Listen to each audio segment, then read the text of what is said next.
Alright, what is up everybody? Apparently, YouTube has blessed me with their algorithm that one of my videos is being recommended to everybody apparently, and in a few days, all of a sudden I got 1,000,000 views on this video. Wow, man, that's some pretty crazy-ish, man. Like, I never thought I'd have something like that. Thank you, YouTube daddy. But yeah, since it got 1,000,000 views, I thought I'd like to share the backstory to this. It's not really complicated or anything. Just little something in details about it, since you guys have some questions about it too. So to begin, I'm originally from Cali, Bay Area. I was born and raised there, 21 years. And then after 21 years, I decided I wanted to do something different, and so I came to Tokyo. And then I wanted to do something that I can only do when I was young, and that was acting. I didn't really want particularly like acting or anything like that, but it was just something that I didn't really have any goals or something that I wanted to do in life at the time. So that's what I ended up doing. And there were some timepieces that I did, and in Japanese timepieces, a lot of it is in feudal Japan, where a lot of there was internal war. So there's a lot of sword fighting in those theater plays. And the guy you see holding the scythe, that is actually not me. That is my teacher.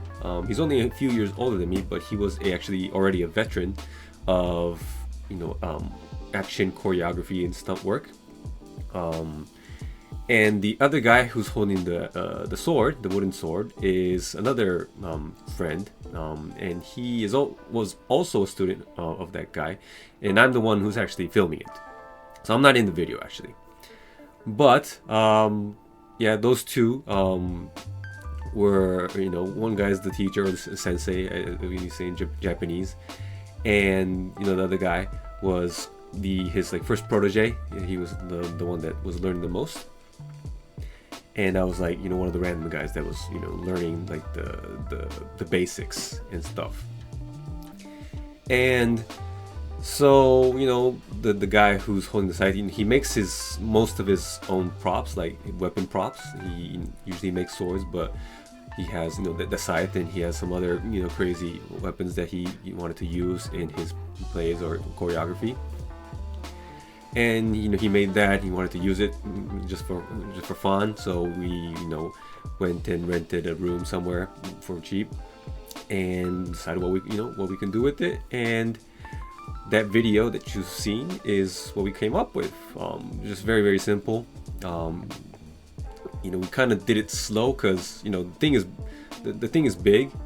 Obviously, it's not heavy like a real scythe, but it is much heavier than a regular pole arm or regular wooden katana would be, because it has a lot of mass at the top. So they did it kind of slow, and also the ceiling is kind of low, and we didn't want to damage the ceiling or anything. Don't want to pay any fines or anything. So yeah, it was a very simple thing that we did. That was 13 years ago. I've actually left the acting biz quite a while ago, like 7-8 years. So I'm not doing those kinds of things anymore. Those other two guys are. The teacher guy, he's progressed in his professional career. He does a lot more pretty big and theatrical plays. The other guy with the sword, he ended up being a teacher himself, and he kind of has his own troupe that he choreographs and does events and plays as well.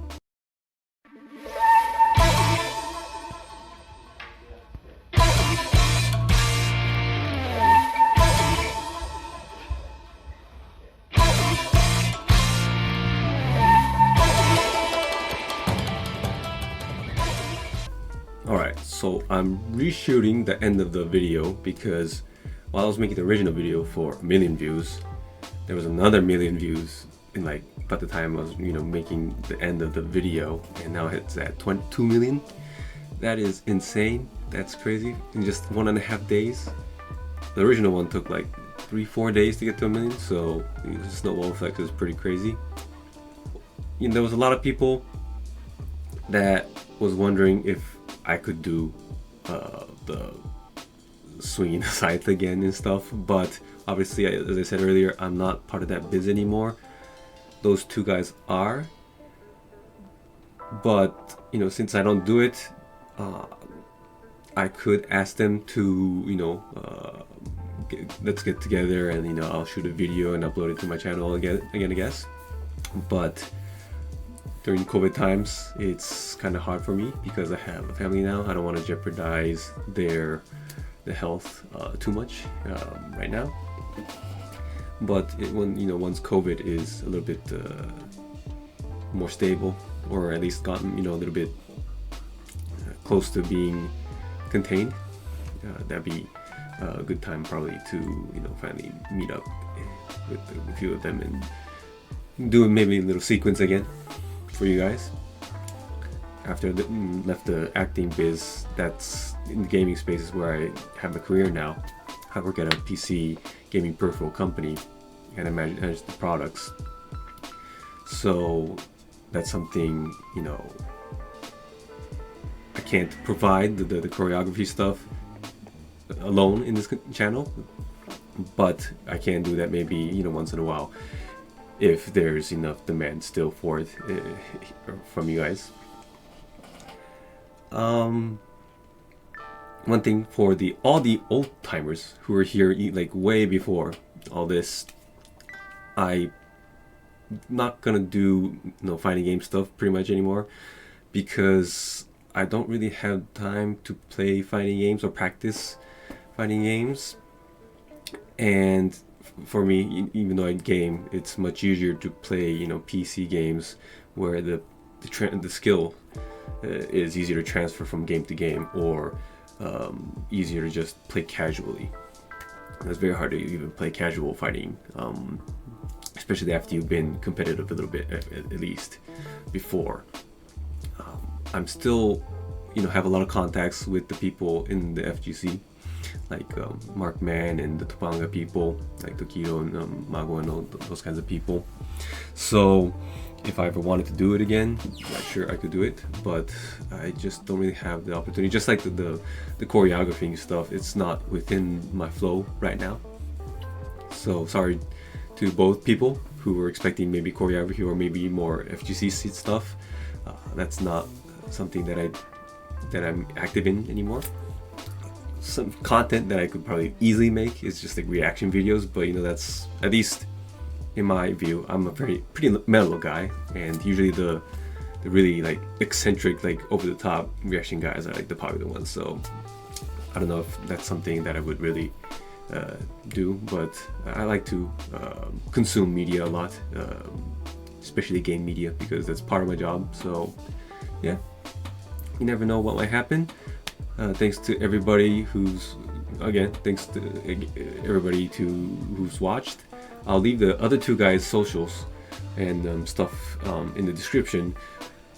They both only speak Japanese, and everything they have in the socials is in Japanese, but they have some videos and stuff of more recent choreography stuff. I put it, clip within the video this time as well. So those kinds of things you can check out, and maybe retweet or like some of their stuff if you can. And yeah, well, I talked to them about this, being a little going viral or meme or whatever, and they were like, yeah, let's do it again. And I'm pretty down. I'm down for that too, but yeah, we gotta a little bit wait for the COVID stuff to settle down. That's all. But I did promise that I'd try to do another video like that. So yeah, when we can, I'll do at least one. I promise you that, right? All right. If you have any other questions, I still live in Japan. I'll be here for a while because because of COVID, and now that I have a kid, it's very easy to live here. especially if you're Japanese. So if you have any questions or things that you want to know about Tokyo or other things, aspects here, that's always something I could do. If there's enough questions, maybe I could just do a question answering video. That's something that's I think I could do for you guys easily. All right.